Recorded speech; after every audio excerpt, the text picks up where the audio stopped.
Vamos a leer en 2 de Crónicas, capítulo 34.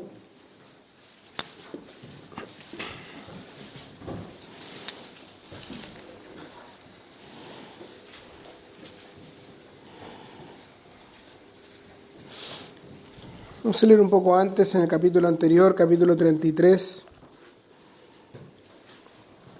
Dice: Manasés tenía 12 años cuando comenzó a reinar, y reinó 55 años en Jerusalén. Pero hizo lo malo ante los ojos del Señor, conforme a las abominaciones de las naciones que el Señor había expulsado delante de los israelitas. Versículo 14, versículo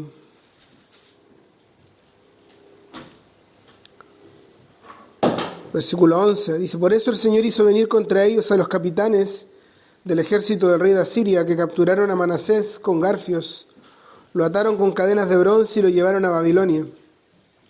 Cuando estaba en angustia, Manasés imploró al Señor su Dios y se humilló grandemente delante del Dios de sus padres. Y cuando oró a él, Dios se conmovió por su ruego, oyó su súplica y lo trajo de nuevo a Jerusalén, a su reino. Entonces Manasés reconoció que el Señor era Dios. Después de esto, Manasés edificó la muralla exterior. Versículo 15, también quitó los dioses extranjeros y el ídolo de la casa del Señor, así como todos los altares que había edificado en el monte de la casa del Señor y en Jerusalén, y los arrojó fuera de la ciudad. Reparó el altar del Señor y sacrificó sobre él ofrendas de paz y ofrendas de gratitud, y ordenó a Judá que sirviera al Señor Dios de Israel. Sin embargo, el pueblo aún sacrificaba en los lugares altos, aunque solo al Señor su Dios. Los demás hechos de Manasés y su oración a su Dios, y las palabras de los videntes que le hablaron en el nombre del Señor Dios de Israel, están en el registro de los reyes de Israel, también su oración y cómo fue oído, todo su pecado y su infidelidad, y los sitios donde edificó lugares altos y levantó las aceras y las imágenes talladas antes de humillarse. Están escritos en los registros de los Osai. Manasés durmió con sus padres y los sepultaron en su casa, y su hijo Amón reinó en su lugar. Amón tenía 22 años cuando comenzó a reinar y reinó 2 años en Jerusalén, pero hizo lo malo ante los ojos del Señor, como había hecho su padre Manasés. Amón ofreció sacrificios a todas las imágenes talladas que su padre Manasés había hecho y las sirvió. Además, no se humilló delante del Señor como su padre Manasés se había humillado, sino que Amón aumentó su culpa. Y conspiraron contra él sus siervos y le dieron muerte en su casa. Pero el pueblo del país mató a todos los que habían conspirado contra el rey Amón, y en su lugar el pueblo del país hizo rey a su hijo Josías. Josías tenía 8 años cuando comenzó a reinar, y reinó 31 años en Jerusalén. Él hizo lo recto ante los ojos del Señor, y anduvo en los caminos de su padre David, no se apartó ni a la derecha ni a la izquierda. Hasta acá solamente por ahora. Esta consecución de reyes muy solemne, porque nos muestra 3 tipos de reyes. Uno que hizo lo malo, perversamente, quizás uno de los peores reyes en la historia de Judá, pero que en algún momento de su vida, probablemente más cercano a los últimos años de su vida, se arrepintió. El Señor lo disciplinó por su desobediencia y él se humilló. Y hay un versículo en Isaías que dice en los Salmos, David dice: al corazón contrito y humillado no menospreciarás tú. Y en Isaías, Jehová dice: yo habito con el humilde de espíritu. Pensamos también en las palabras del Señor Jesús en Mateo capítulo 5, el tan conocido como el Sermón del Monte. Comienza La puerta de ese sermón, la puerta del reino de los cielos, se abre a los bienaventurados que son pobres en espíritu, porque de ellos es el reino de los cielos. Entonces, cuán importante es, en primer lugar, aprender a tener la actitud correcta delante de Dios. Cualquiera sea nuestra condición actual, podemos sentir que estamos en una posición de vigor espiritual, de poder espiritual, sentimos que estamos bien, pero recordamos otro rey, el rey Usías, que reinó, ¿cierto? Antes de Manasés estuvo Ezequías, el padre de Manasés fue Ezequías y el padre de Ezequías fue Acaz. Un poquito más atrás tenemos al rey Usías, 2 generaciones más todavía. Y ese rey hizo lo bueno en la primera parte de su vida, él estaba vigorosamente, pero dice que cuando era fuerte se enorgulleció para su ruina. Entonces, cuán importante es tener delante de nosotros la necesidad de humillarnos, de permanecer humildes. La humildad, en el término del Nuevo Testamento, una traducción más literal, significa permanecer bajo de. Permanecer abajo de. Es considerarse siempre inferiores al resto. Y la palabra nos dice que que tenemos que tener la misma mente, en Filipenses 2, que el Señor Jesús tuvo. La misma forma de pensar. ¿Y cuál era la forma de pensar del Señor Jesús? Que Él, siendo Dios, no estimó el ser igual a Dios como cosa a la cual aferrarse. Él es el ejemplo supremo de humillación. También en Mateo capítulo 11, Él invita a los trabajados y cargados a venir a Él para que aprendan de Él, que es humilde y manso de corazón. Entonces tenemos este primer rey, Manasés, que se comportó perversamente y levantó todo tipo de ídolos, que dice claramente que estableció un ídolo dentro del templo, que hizo todo tipo de lugares altos, y dice el versículo 9 del capítulo 33, así Manasés hizo extraviar a Judá y a los habitantes de Jerusalén para que hicieran lo malo. Cuán importante también es considerar la influencia que podemos tener en otros. Siempre tenemos influencias en otros. Si somos padres de familia, nuestra responsabilidad, nuestra familia, se verá afectada por nuestra condición espiritual. Nuestros hijos seguirán nuestro ejemplo. Y si el padre y la madre son débiles espiritualmente, y no solamente débiles, porque por un lado la debilidad es la condición que nos conviene reconocer que somos débiles, pero cuando hablamos de débiles hablamos de que no nos humillamos justamente. Y vivimos como si no hubiera Dios en nuestras vidas. Cuando le damos lugar no al amor de Dios, sino al amor a las cosas del mundo. Quizás el versículo más conocido, probablemente que todos conocen y muchos lo han llamado el Evangelio resumido, es Juan 3:16, porque de tal manera amó Dios al mundo. Pero hay otro versículo igual de lindo, que es primera de Juan capítulo 3. Y una traducción más literal de ese versículo dice, miren qué manera o qué clase de amor con el cual nos ha amado el Padre. Ambas frases las podemos unir. Por un lado tenemos tal amor, miren, porque de tal manera, esta expresión de tal manera, da a entender, pongan atención, hay un amor que es soberano, que es tan grande, que Él dio a su Hijo para que todo aquel que en Él cree no se pierda, mas tenga vida eterna. Esta es una expresión universal, está dirigida a todo hombre, para que todo hombre medite en el amor de Dios. Pero la expresión de primera de Juan, capítulo 3, versículo 1, es un llamado a que nosotros, como hijos de Dios, meditemos en la clase de amor que el Padre nos ha dado.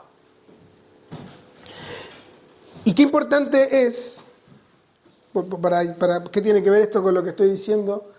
Es que me refiero cuando somos influyentes en una familia, ¿cierto? Como padres, constantemente tomar el amor de Dios y considerarlo como una joya la cual apreciar.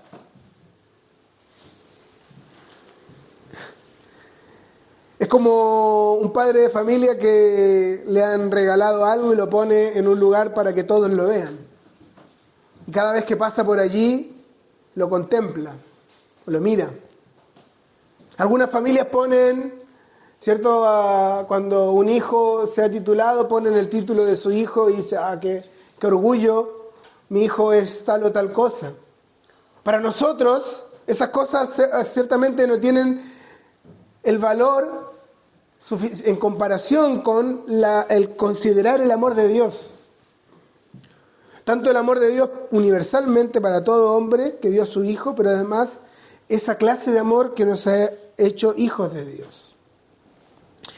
Entonces, ¿por qué digo esto? Porque tenemos que darnos cuenta de la influencia que tenemos sobre los demás.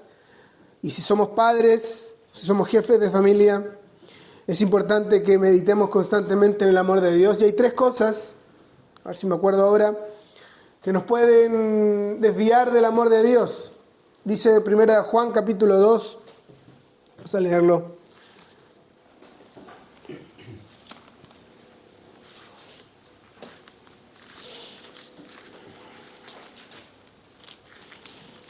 Porque el amor no solamente es una emoción. Muchos ven el amor como una sola emoción. En la palabra, el amor es más que una emoción. El amor es una actitud. En 1 Juan capítulo, y vamos a ver eso en 3 porciones. 1 Juan capítulo 2, en el versículo 15, dice, no amen al mundo ni las cosas que están en el mundo. Si alguien ama al mundo, el amor del Padre no está en él. Acá tenemos una declaración clara de la palabra de Dios. ¿Cuándo es que el amor de Dios no está en nosotros? No es que no somos salvos, no es que no somos hijos de Dios, sino que no disfrutamos del amor de Dios. Esta es la clave de la primera carta de Juan. Juan les dice a sus receptores de su carta, les dice, estas cosas les escribimos para que tengan comunión con nosotros. Y nuestra comunión es con el Padre y con su Hijo Jesucristo. Y para que su gozo sea completo. El gozo, ¿qué gozo? El gozo en el amor de Dios. Pero cuando el amor ¿cuándo sucede que no disfrutamos de esto? ¿Cuándo sucede que nuestro gozo en el amor de Dios no es completo? ¿Cuándo sucede que nuestra comunión con el Padre y el Hijo se ve interrumpida de manera que los afluentes del amor divino no brillan sobre nosotros? Es cuando amamos más a las cosas del mundo, al mundo y las cosas que están en el mundo. Y Manasés amó más al mundo en ese periodo de su vida y amó más las cosas del mundo. ¿Qué es el mundo? El mundo es todo eso que Satanás ha creado para distraer a los hombres de la verdad que Dios es y ha enviado a su Hijo para salvar al pecador. Pero además están las cosas del mundo que se definen en el versículo siguiente, ¿cierto? La vanagloria de la vida, los deseos de los ojos, los deseos de la carne. Son otro estudio, ¿cierto? Pero lo que quiero señalar es, el amor del Padre no está en él. Cuando le damos oído, ojos, un corazón a las cosas del mundo, entonces el amor del Padre no puede habitar libremente en nosotros. Debemos ver nuestro corazón como un recipiente donde o mora el amor de Dios o mora el amor al mundo. En el Antiguo Testamento ya Dios quería dar a entender esto cuando dio ciertos mandatos en la ley. Por ejemplo, dijo, no sembrarás tu campo con diversas semillas. Y obviamente alguien podría decir, bueno, Era una ley clara para Israel de que no sembrara distintos tipos de semillas porque eso no era productivo. Sí, hay quizás una lección material, pero Dios quiere transmitir una lección espiritual. Nuestro corazón no puede ser sembrado con diversas semillas, con las semillas del mundo y con la simiente de Dios, que es la palabra de Dios. No puede. No debemos mezclar esto. Hay otro versículo que dice, no, en 1 Corintios, ¿no saben que el Señor nos cela grandemente? Cantar de los Cantares dice que el amor, tan grande es el amor, que no la pueden apagar los ríos, pero dice, fuerte como la muerte es el amor. Estoy parafraseando, más fuerte que la muerte son los celos. ¿Cierto? Los celos son vistos como algo negativo en el mundo de hoy en día, pero sin embargo la palabra de Dios nos muestra que el celo positivo viene de que Dios nos cela porque Él nos ama y no quiere compartir nuestro amor con nadie más. Entonces, cuando amamos más al mundo, cuando amamos al mundo y las cosas que están en el mundo, entonces el amor del Padre no puede estar en nosotros. Y volviendo al caso de Manasés y a la figura, cuando nosotros en nuestra vida amamos más al mundo y amamos más las cosas que están en el mundo, habrá personas a las cuales influiremos. Manasés tenía influencia sobre el pueblo, pero además vemos que su hijo Amón absorbió todo eso de él. Hay una influencia directa en nuestra familia. Capítulo 3, versículo 17, dice, pero el que tiene bienes en este mundo y ve a su hermano en necesidad y cierra su corazón contra él, ¿cómo puede morar el amor de Dios en él? Acá hay otra cosa que nos dice, cuando el amor de Dios no puede morar en nosotros. Es una pregunta retórica acá. Y por un lado tenemos, cuando amamos más al mundo y las cosas de este mundo, el amor del Padre no puede estar en nosotros, no gozamos de esa comunión. No es que, insisto, no es que dejemos de ser salvos, que Dios nos deje de amar, sino es el gozo completo que nosotros podemos tener del amor de Dios. Eso es lo que perdemos, la comunión con el Padre, la comunión con el Hijo, cuando dejamos que el mundo gane nuestro corazón. Y acá hay otra cosa. Cuando nosotros cerramos nuestro corazón a las necesidades de los demás.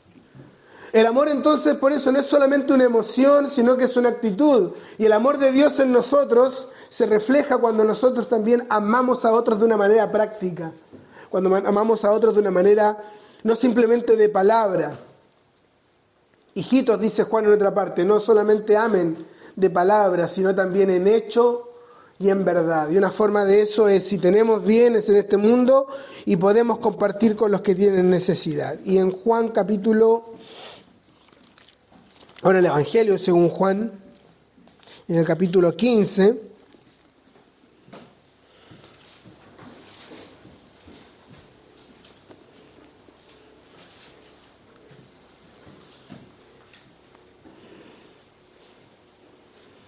versículo 10, o versículo 9, Juan 15, 9. Como el Padre me ha amado, así también yo los he amado. Permanezcan en mi amor.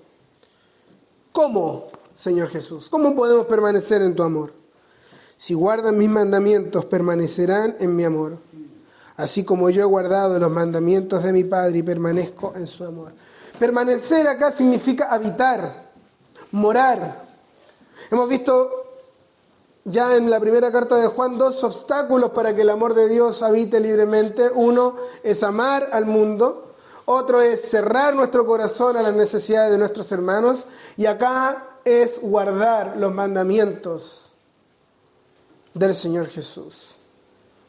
Obviamente nosotros no guardamos mandamientos para ser salvos. No, somos salvos por gracia y por medio de la fe.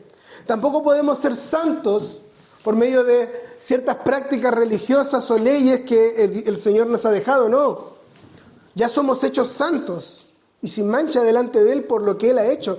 Dios nos ve en Cristo, sin embargo, es nuestra responsabilidad práctica ser justificados delante de los hombres por cumplir los mandamientos del Señor Jesús. Entonces, tenemos influencia sobre otros y cuán importante es que meditemos en el amor de Dios, en lo que Él ha hecho por nosotros y quitemos de en medio todos los ídolos. Pero viene la disciplina. Manasés es disciplinado.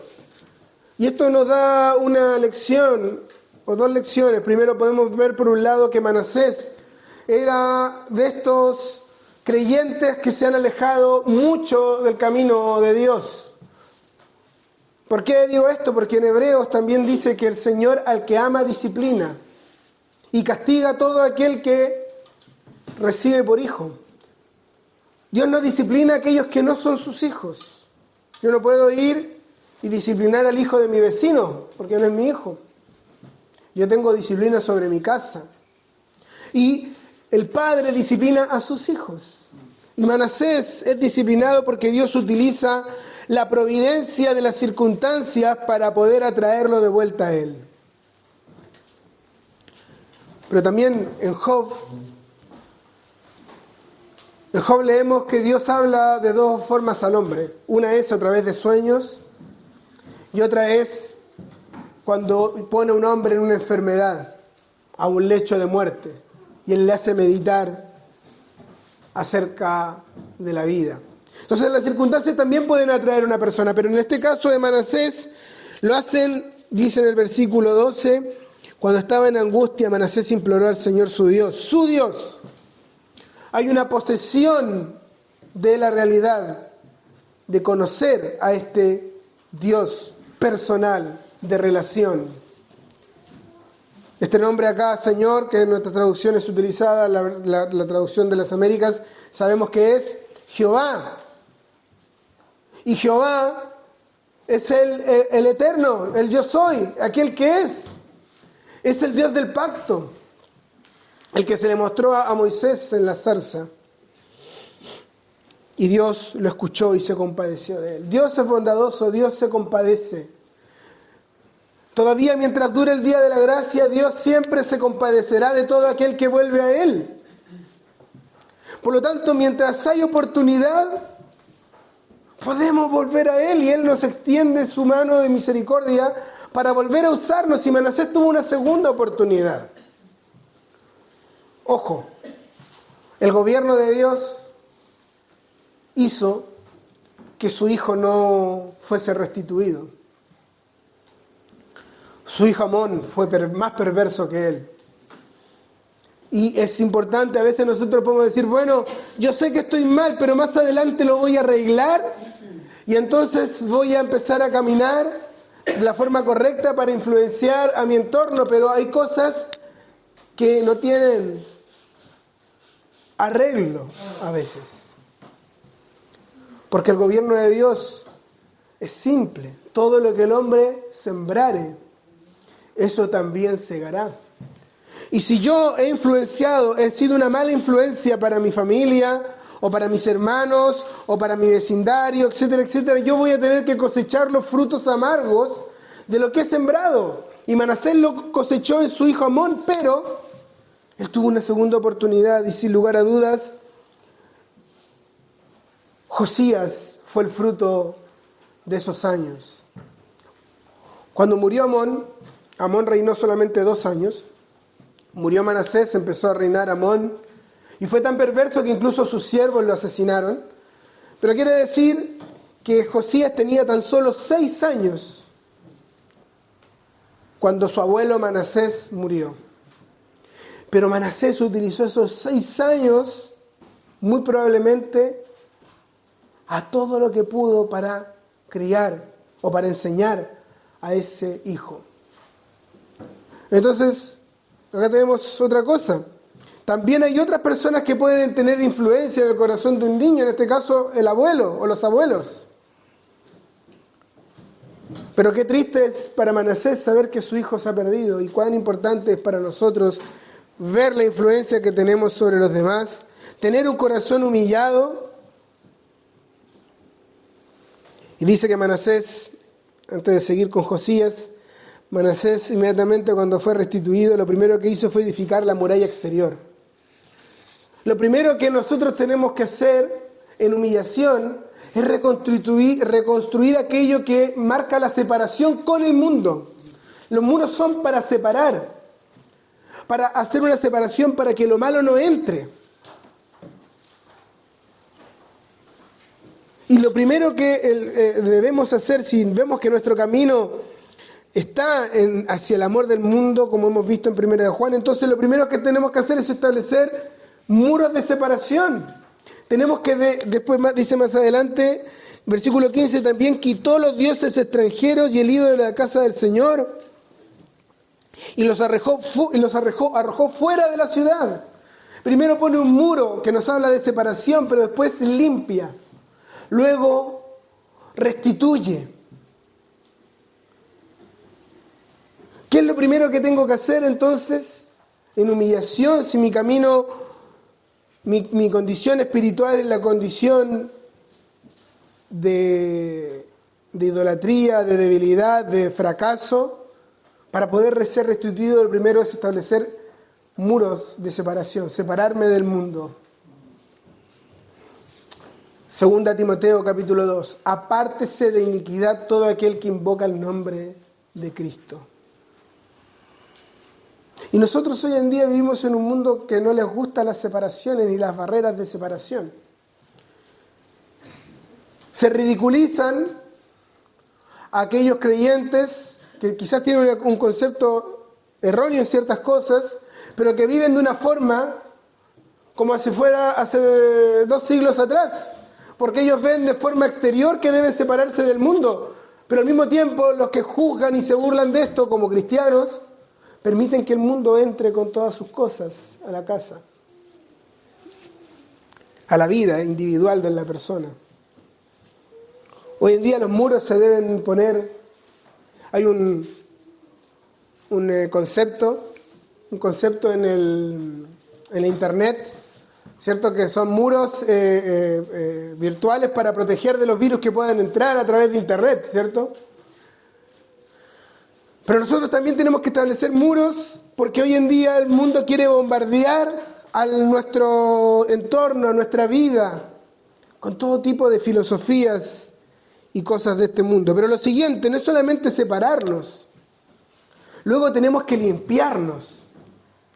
Supongamos que yo establezco un montón de normas y empiezo a separarme del mundo, dejo de asistir a donde asistía antes, con amistades del mundo. Pero dentro de mi corazón todavía hay un montón de ídolos que nadie más conoce sino solamente yo. Y Manasés lo siguiente que hace es deshacerse de estos ídolos. Un ídolo siempre se nos dice, y es bueno repetirlo, un ídolo es toda cosa que ocupa en nuestro corazón el lugar que le corresponde al Señor Jesús. Y eso fue lo que el Señor Jesús quiso decir cuando dijo, todo aquel que no aborrece a su padre, madre, hijos, hermanos, y me sigue no puede ser mi discípulo. Es decir, todo aquel que no puede considerarme a mí como superior a cualquier vínculo terrenal, entonces no puede ser mi discípulo. Y es lo que Jehová hizo con Abraham, le dijo, toma tu hijo Isaac y ofrécelo. En otras palabras, vamos a ver, Abraham, si realmente me amas.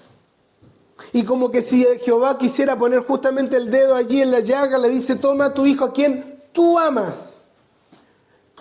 Dios reconoce que Isaac ocupaba un lugar especial en el corazón de Abraham y quería saber si en el corazón de Abraham tenía Isaac el primer lugar o él tenía su primer lugar. Y Abraham respondió de una forma fenomenal, porque dice que al día siguiente, muy de mañana, se levantó junto con su hijo, tomó la leña, el fuego y el cuchillo y se dirigió al monte que Dios le había señalado.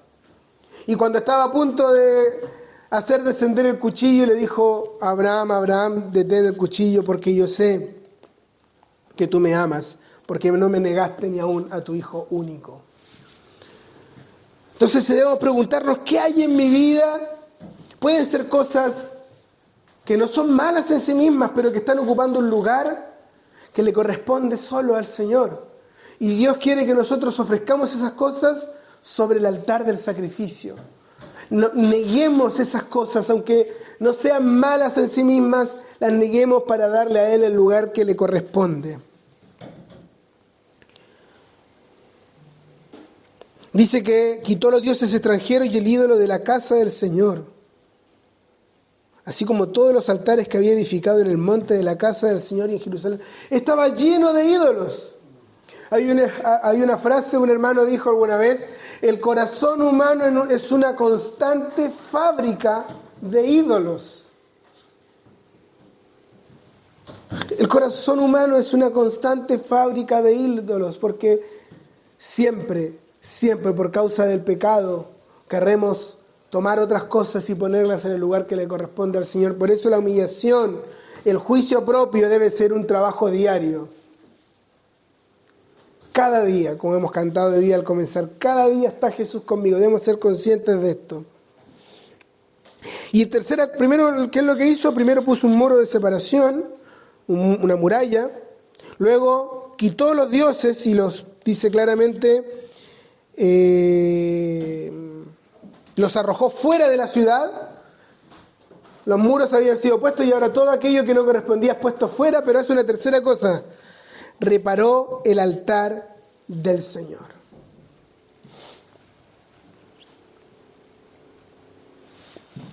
Vamos a leer un versículo en el Salmo 34.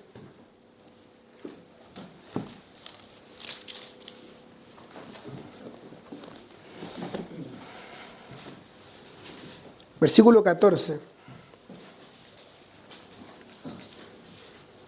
Dice: apártate del mal y haz el bien.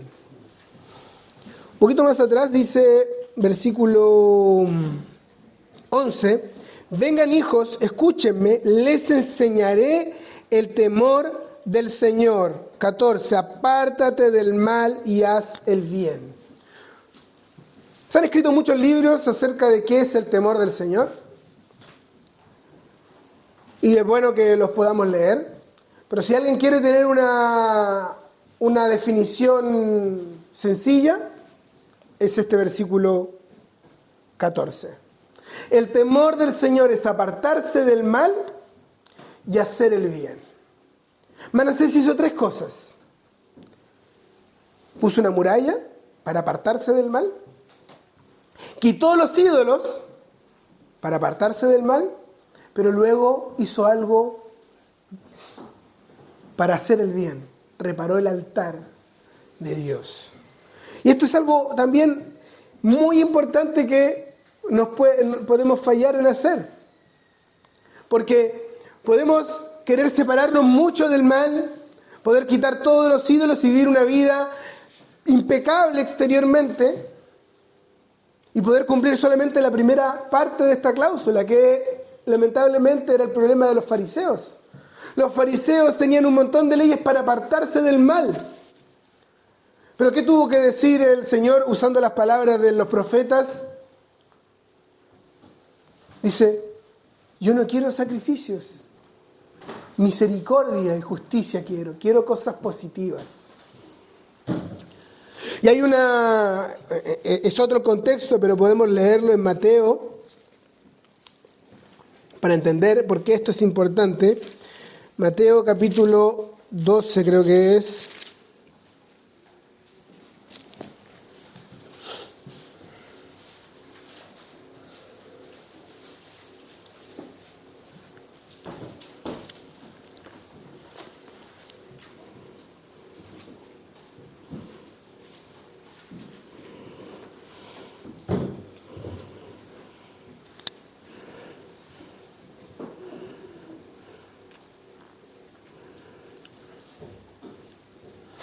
No es Mateo 12.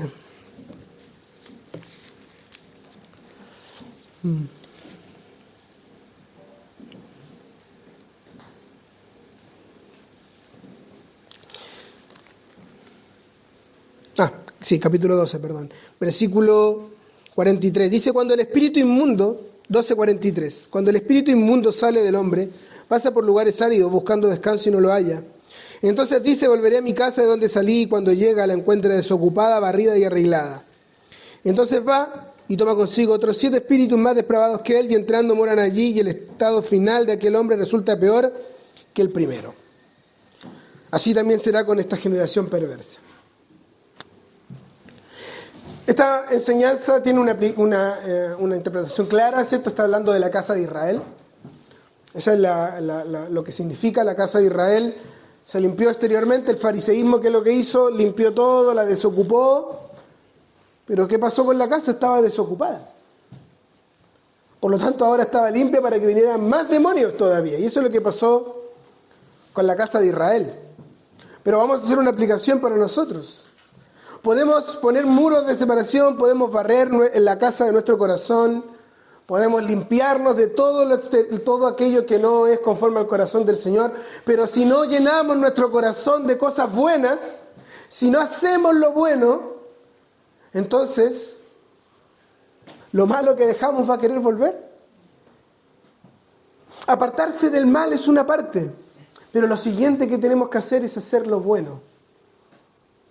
Porque si no, nos quedaremos en una religión hueca.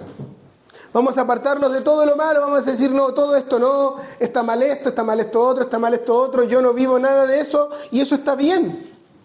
Pero si no hago lo bueno, entonces me convierto en un fariseo, limpio la casa, pero mi corazón sigue estando lejos de Dios.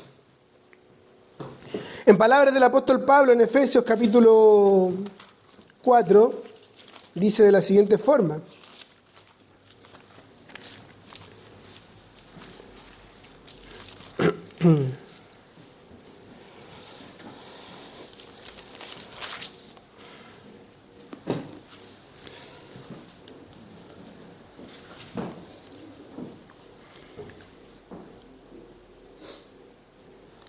versículo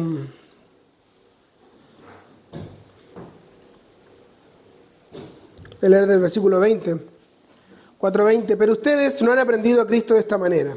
Si en verdad lo oyeron y han sido enseñados en Él, conforme a la verdad que hay en Jesús, que en cuanto a la anterior manera de vivir, ustedes se despojen del viejo hombre, que se corrompe según los deseos engañosos, y que sean renovados en el espíritu de su mente y se vistan del nuevo hombre, el cual en la semejanza de Dios ha sido creado en la justicia y santidad de la verdad. Apartarse del mal es despojarse del viejo hombre, pero luego tenemos que revestirlos del nuevo.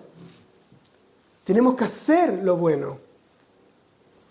Por tanto, dejando un lado la falsedad, apartarse de lo malo, dejar de lado la falsedad, hablen verdad cada cual con su prójimo. Hacer lo bueno. Versículo 28. El que roba, no robe más, apártese de lo malo, sino más bien que trabaje haciendo con sus manos lo que es bueno, a fin de que tenga que compartir con el que tiene necesidad, hacer lo bueno. No salga de la boca de ustedes ninguna palabra mala, apartarse de lo malo, sino solo la que sea buena para edificación según la necesidad del momento, para que imparta gracia a los que lo escuchan, hacer lo bueno. Entonces, la conclusión es, no basta con simplemente dejar de robar, no basta simplemente con dejar de decir malas palabras, no basta solamente con dejar de mentir, debemos además hacer cosas positivas. Los efesios obviamente era porque vivían esta vida, ellos robaban antes y probablemente había algunos que era una forma de vida y no veían nada malo en robar.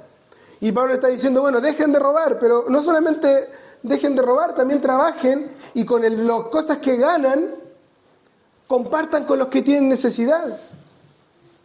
No solamente que sus bocas no pronuncien palabras corruptas, sino que al mismo tiempo usen sus palabras para edificar a los demás. Y lo que hizo Manasés, volviendo al caso de Manasés, fue, luego de poner el muro, luego de quitar los ídolos fuera, dice que reparó el altar del Señor. Y esto puede tener muchas aplicaciones, pero vamos a hacer la aplicación personal. El principal altar que el creyente tiene es su propio corazón. En su corazón el creyente puede ofrecer sacrificios a Dios, fruto de labios que confiesan su nombre. La adoración nace del corazón alegre. Y en Proverbios capítulo 4, versículo también muy conocido, aprendido por los niños muchas veces en las escuelas dominicales: sobre toda cosa guardada, guarda tu corazón, porque de él brotan los manantiales de la vida o los asuntos de la vida. Debemos reparar el altar de nuestro propio corazón. ¿Y cómo se hace esto? Se hace habitando positivamente en el amor de Dios, como hemos visto, contemplando los atributos de Dios en su palabra, viendo lo que el Señor Jesús hizo por nosotros y lo que Él es ahora en la gloria. Pero también el altar nos habla de adoración. Por lo tanto, debemos adorar a Dios. Y podemos adorar de dos formas. Una, obviamente, a través de la confesión de nuestros labios, congregándonos con hermanos, pero también individualmente en nuestra familia, en nuestra casa, establecer momentos, hablando nuevamente de la familia, momentos en los cuales nos juntamos con nuestra familia para adorar a Dios. Es muy triste cuando hay hijos de creyentes que no saben cantar, porque es una demostración de que no está esta práctica en la familia. Hay que reparar estos altares que se han caído. Muchos lo llaman el altar familiar, un concepto muy precioso también. Es importante que estos sean reparados en nuestras familias y en nuestras vidas individuales. Y para los jóvenes que todavía que están solteros, que puedan tener claro que cuando formen una familia es importante tener diariamente, si es posible, un momento para que el altar sea establecido. Y a veces puede pasar que esto se deja por tanto tiempo que el altar está derrumbado. Está tan derrumbado que las piedras parecen estar muertas y es necesario trabajo. ¿Por qué? Porque cuando esto pasa, le decimos, un día queremos reparar y decimos a los niños, bueno, hoy día nos vamos a sentar a leer, a cantar, y dicen, no, pero ¿por qué? Yo quiero leer un libro, yo quiero salir a jugar con mis amigos, quiero jugar un juego, un videojuego, quiero ver una película, no me interesan estas cosas. Y va a requerir trabajo, reparar necesita trabajo. Cuando Nehemías estaba construyendo el muro de la ciudad, los enemigos se burlaron de ellos y hicieron una pregunta: ¿acaso van a hacer vivir estas piedras? ¿Revivir estas piedras? Muchas veces Satanás nos puede desanimar. Cuando vemos que esas cosas pasan, nos desanima y nos dice, bueno, pero ¿para qué te esfuerzas? ¿Para qué vas a hacer un tiempo con tu familia? Si mira, ¿acaso vas a arreglar el error que ya cometiste?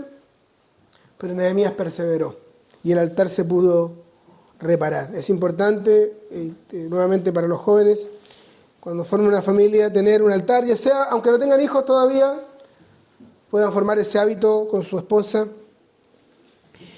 Y dice que sacrificó sobre él ofrendas de paz. La ofrenda de paz era un sacrificio de comunión.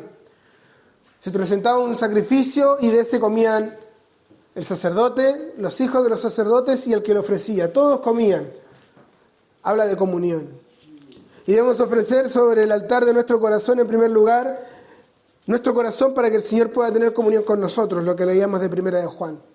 Pero también, hablando de este mismo altar familiar, es importante que en esos momentos tengamos comunión entre nosotros. Dejemos libremente que el Señor levante preguntas, dudas entre la familia, pero también las personas, los niños o las otras personas puedan tener comunión con Dios directamente. Porque a veces podemos tener, se toma esta figura del altar y se dice, el padre es el sacerdote, entonces se sienta en la mesa el papá y lee y habla y los demás finalmente se puede convertir rápidamente en una rutina. Hay que dejar que la familia entera tenga comunión con el Padre y con el Hijo Jesucristo. Lamentablemente hay algo que el pueblo no dejó, porque el gobierno de Dios, insistimos esto, hace que muchas cosas tengan sus frutos. Y los lugares altos no fueron quitados. Dice claramente que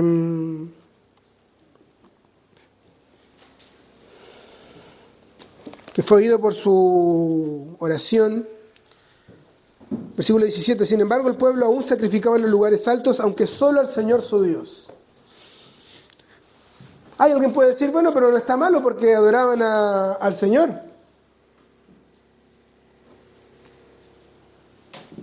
No, pero dice que adoraban en lugares altos. Y había un lugar donde adorar, que era Jerusalén. Dios había puesto su nombre allí. Y uno de los pecados era adorar en los lugares donde Dios no estaba.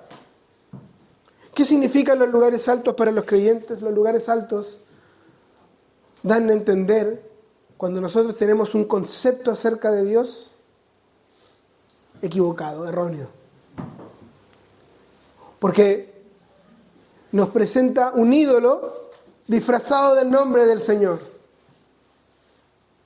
Cuando nosotros tenemos en nuestra mente un Dios, por ejemplo, tan amoroso que pasa por alto el pecado, por ejemplo, nos hemos formado un lugar alto. Nos formamos un ídolo que le ponemos el nombre de Dios, pero que en realidad no tiene que ver nada con Dios. Es necesario que moldeemos nuestras vidas conforme a lo que la palabra de Dios enseña. Mi intención era hablar de Josías, pero solamente mencionar algo ahora para los niños, jovencitos que están acá. Josías tenía 8 años cuando empezó a reinar.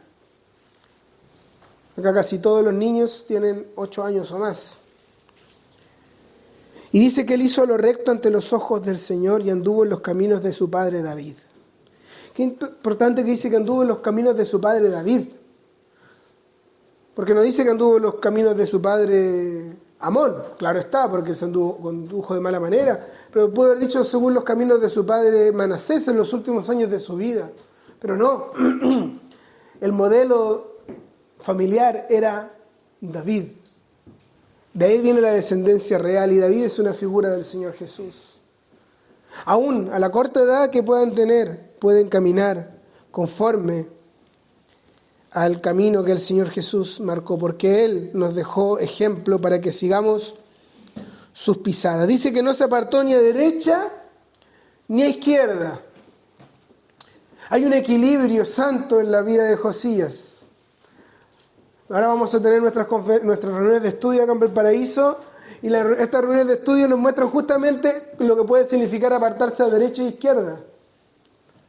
Apartarse a la izquierda puede ser irse hacia la idolatría, pero apartarse a la derecha es apartarse a un fariseísmo, a una religión seca y dura.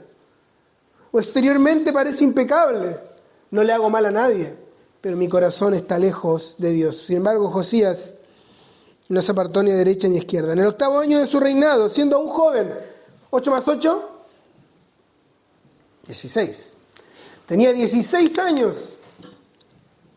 Siendo aún joven, comenzó a buscar al Dios de su padre David. Buscar implica una actitud nuevamente, implica tener comunión con Él, implica buscarlo en su palabra. En este momento vamos a ver, se ve más adelante que la palabra de Dios se había perdido, pero lo buscó, ¿cierto? De todo su corazón, muestra una intención. Luego, en el año 12, ¿cierto? 8 más 12, 20 años. Acá tenemos jóvenes que están en esa edad. ¿Qué empezó a hacer? Empezó a purificar Judá. Y nuevamente hizo lo mismo que había hecho Manasés. ¿Pero acaso Manasés no lo había hecho ya? Pero miren, el mal se difunde mucho más rápido que el bien. Y Manasés había limpiado todo, pero a Amón le bastaron 2 años, solo 2 años, para volver a repletar todo Judá de idolatría. Podemos tener buenas jornadas espirituales. Podemos sentir que estamos en el cielo casi, por 1 año, pero bastan un par de semanas alejados del Señor para que todos los ídolos vuelvan a surgir. Y va nuevamente el trabajo de Josías, que él destrozó los baales, los altares de incienso, todo esto, ¿cierto? Es para... Pero no solamente los altares de Judá y Jerusalén, dice el versículo 6, que incluso fue a las tribus del norte que habían estado hace tanto tiempo divididos, y no solamente divididos, sino que habían sido llevados cautivos. Él tuvo un impacto positivo, Josías, Así como su abuelo tuvo un impacto negativo, así como su padre también influenció para mal, pero Josías tuvo un impacto positivo a sus 20 años. Y con 20 años ya podemos impactar bien a otros. No solamente a los que están cerca nuestro, sino mucho más allá de los límites que nosotros mismos podemos establecer. Y en Josías vamos a ver lo mismo. Él se dedica, tiene primero, a los primeros años de su vida se dedicó a apartarse del mal, pero el versículo 8 dice, en el año 18 de su reinado, es decir, a los 26 años, cuando terminó de purificar el país y la casa, Josías envió a Safán y repararon la casa del Señor. Empezó a hacer cosas buenas. En nuestras vidas no necesitamos primero limpiar todo y después hacer cosas buenas, necesitamos ir a la par. Esto significa no apartarse de derecha ni izquierda, no hacer lo malo, pero también hacer lo bueno. Solamente estas dos cosas importantes que revelan lo que es el temor del Señor nos van a dar el equilibrio suficiente. Que podamos entonces, siguiendo estos ejemplos prácticos para nuestra vida, hacer un balance de nuestras vidas y ajustarlas en consecuencia.